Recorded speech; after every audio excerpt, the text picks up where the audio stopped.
I'm going to do the full version of Here for You. And before I do, I'm going to give you a quote from a very famous writer that I want you to research. His name was James Baldwin.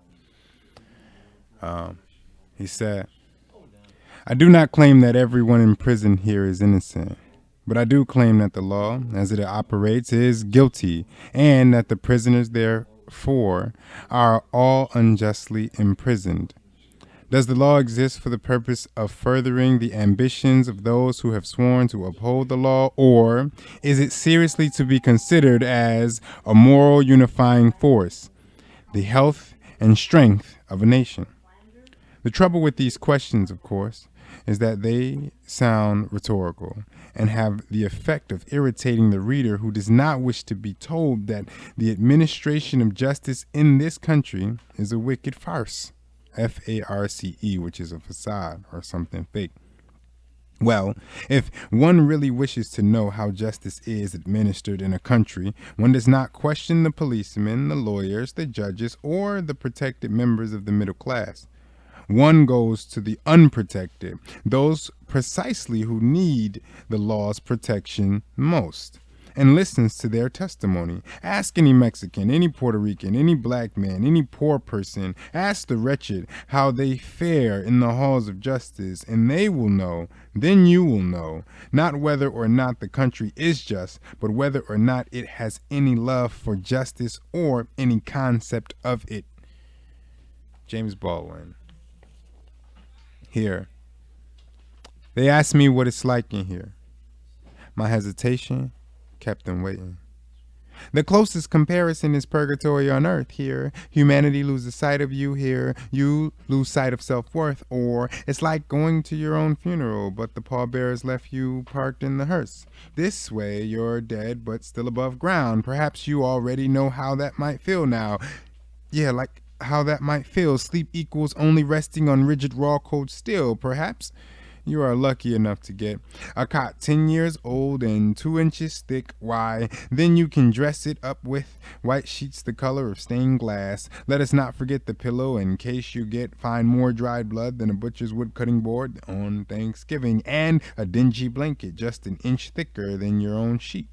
Here, your living quarters are about the quarter of a walk-in closet, shall we say 6 by 12 by 12 feet high, cold brick air stale with bars or a knob you can try. Here only reminds me of being buried alive, like that Fortunato fellow in one of Poe's tales. I said my walls feel like catacombs. Dare to guess how many souls hung idle from the clotheslines in this hell. Here, the food is quick chill. That's dog chow, dog's chew after regurgitation. It changes you is an understatement. The 90% soy, oh boy, is the lowest animal grade, increases estrogen, which explains why you get so emotional, decreases testosterone, which explains why you're weak, impotent, and can't define manhood, leaves you with questions rumbling in your mind like, what's it like when your wife won't text you back for days, weeks, months at a time? When said text only requires a 50-cent stamp? What is it like to go grocery shopping only twice per year and those groceries only last you 3 weeks each time? What is it like to see the ones you love, but only if they remember you, while you spend every waking moment visualizing them in your mind's eye? What is it like to have served community service in hell for 40 years as a punishment for one misstep 20 years ago, and you're at least 50 years old? What is it like to see your children grow in spurts? You know, like one day they were born, tomorrow they'll be turning 1, the day after that they'll be turning 7. Suddenly, month into moment, hence they will be 27 with children. What the hell is it like to be kept in a tomb alive and set free after the world has built a smartphone over your grave? What the fuck is it like to never wish to be a slave, yet no one hires a newly freed man, so you'll surely have to work for free anyway? Well, while you meditate on that, here, the staff are like 6-month-old staph infections. No, that's a tad bit too conservative. They're more like if you had hemorrhoids scraped raw right before being forced to sit bare ass in 100% alcohol. Yes, pain in the ass is another understatement. They are but Klansmen without hoods who hide behind a blue wall, peeking out when it's time to turn you into a human piñata.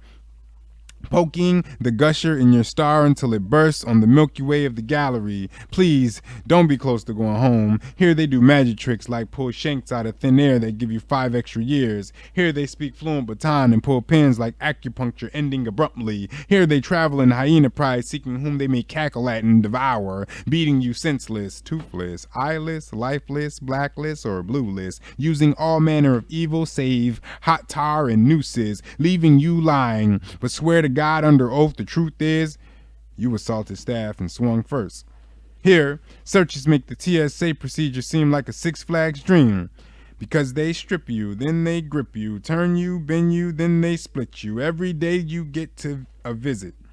And if you're not so lucky, then they will likely stop and pat frisk you. That's when they spread you and stretch you, touch you and feel you. Credit card swipe their fingers and their fingers and like philandering digits and up and down cracks the sun dare not shine. The only comparison is being molested and groped by a strange man with all of your clothes on, and suddenly it's Me Too time. So I learned to empathize with abused women and rape victims at the close of my first day. Here they will violate you every chance in every way, be it physical or with that nigger wordplay. Freedom of mind is not welcomed here, packed in cages of physical bars and mental bars of fear. I double dog dare you to speak out. Those answers you asked for, it's quite like out of sight, out of mind. Nah, more like, baby, I have my own life to live and I just don't have the time. Better still, like, I'm sorry you're innocent, but you should not have done the crime. Like I said, I'm sorry to hear you're innocent, but you just should not have done the crime. Can you imagine being kidnapped from your parents in broad daylight or the dead of night, then kept away from most of your entire life, dangled in captivity just mere miles to minutes from home? Perhaps that helps you see life for a child charged as an adult, which is like watching Jesus crucified more times than your Bible cares to recount. Just yesterday, he was 17 with life for a crime he did not commit. The day before that, he was 21 with 17 of his life for his first robbery that he missed. Last month, he was one of 5 boys in Central Park. Must I continue? And when you see murderers and badges protect and serve, we collectively have the nerve to look the other damn way. And here, it's like living in a place without love, a place where brothers will stab one another for $3.21. I told my mother I was going to the store 7-8 years ago and I haven't been home since. You tell me what you think it's like.